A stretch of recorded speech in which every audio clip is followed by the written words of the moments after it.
God has ordered steps.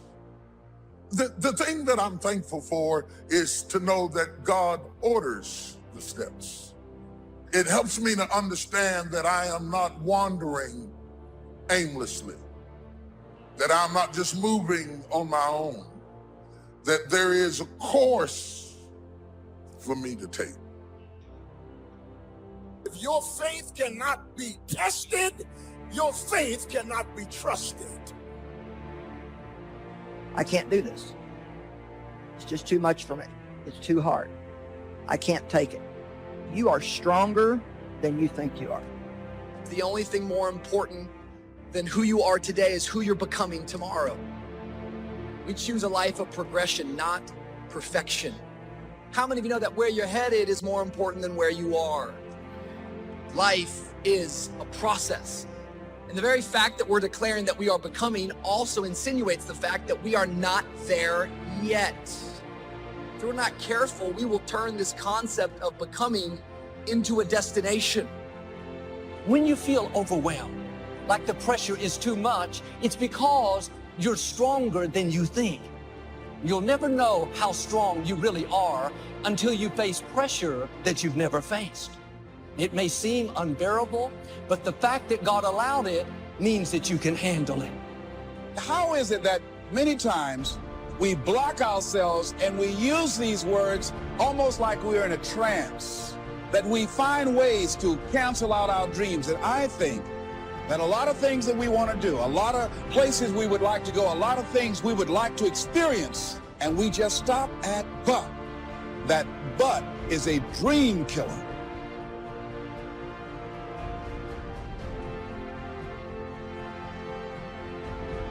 Stay on track. Don't deviate. Don't procrastinate. Don't become frustrated. All you have to do to win this battle is stay on track. You can look back at times where you didn't think you could go on. The pressure seemed unbearable, but somehow it didn't defeat you. You kept going when you didn't feel like you had anything left. You had the strength to get up another day. Why didn't it break you? Because you were stronger than you thought. Leadership does not begin with people. It begins with you first. Leadership is born when toleration ends. Whatever you tolerate, you will never change.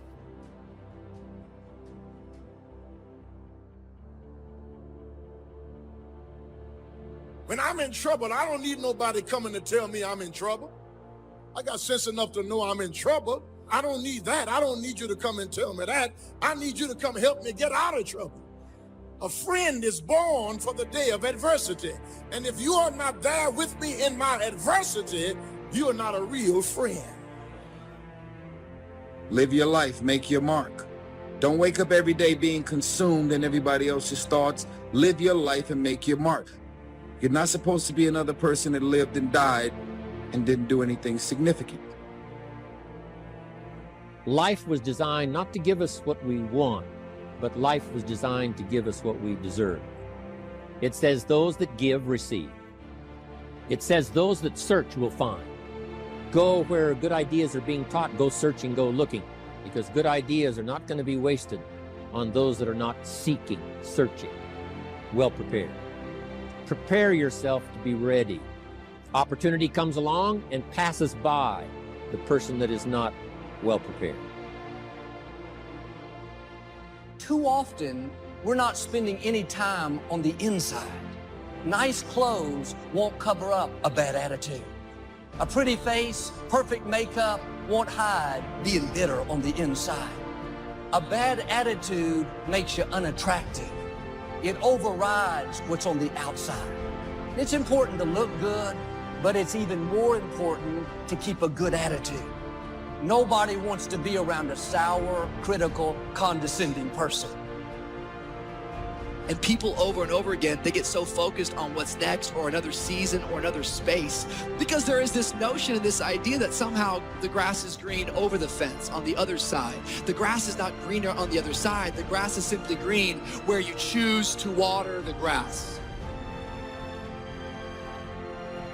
Everything worthwhile is uphill. There is nothing in your life, there is nothing in my life that's worthwhile.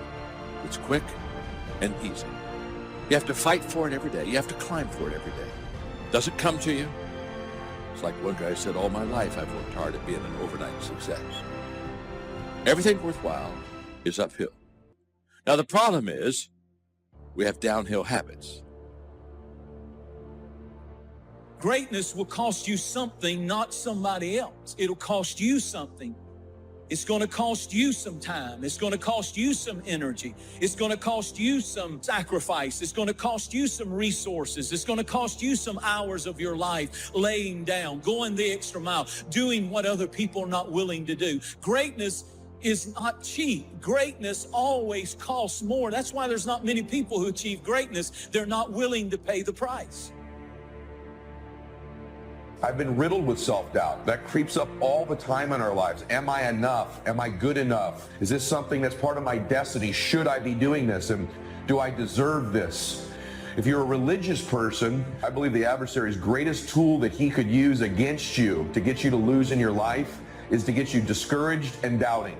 These are two of the most chaotic things that the adversary can do to us, or that we do to ourselves in our own minds, is to get ourselves doubting, because you can't win when you doubt and you can't win when you're discouraged. There's great power in self-reliance. Self-reliance means you simply look mostly to yourself. Primarily say, I'm the person responsible. I've got to be the final one that people can rely on. I can catch up, I can fill the gap, I can do the job. Primarily, you're learning to count on yourself. Never complain and never explain. Hidden greatness is usually revealed during hardships. Usually you will not discover greatness in a person until they go through hardship. The hard places reveal hidden greatness. That's when you start seeing greatness. Watch what people do in trouble. Watch what people do in crisis. And if they fold up, there's no greatness there. But if there's greatness there, it'll come out in the hard places. Hidden greatness will get in trouble and rise to the occasion. People who succeed in life do the things that need to be done, whether they feel like doing them or not. People who don't succeed only execute when they feel good. That is the difference. If you do what is easy, your life will be hard. But if you do what is hard, your life will be easy. How do you think? And how do you get to think the way you think? And what made you think what you think right now? The history that created you is still with you. And even though you wear different clothes, drive a different car, it's the same person. Because somehow our history is so heavy, it's tough to cut loose. We still apologize for being successful. We feel ashamed to be in charge. See, but will cause you to procrastinate, but will cause you to hide out behind fear, but will cause you to come up with all type of excuses that you can validate your inaction. But is an argument for our limitations. And when we argue for our limitations, we get to keep them.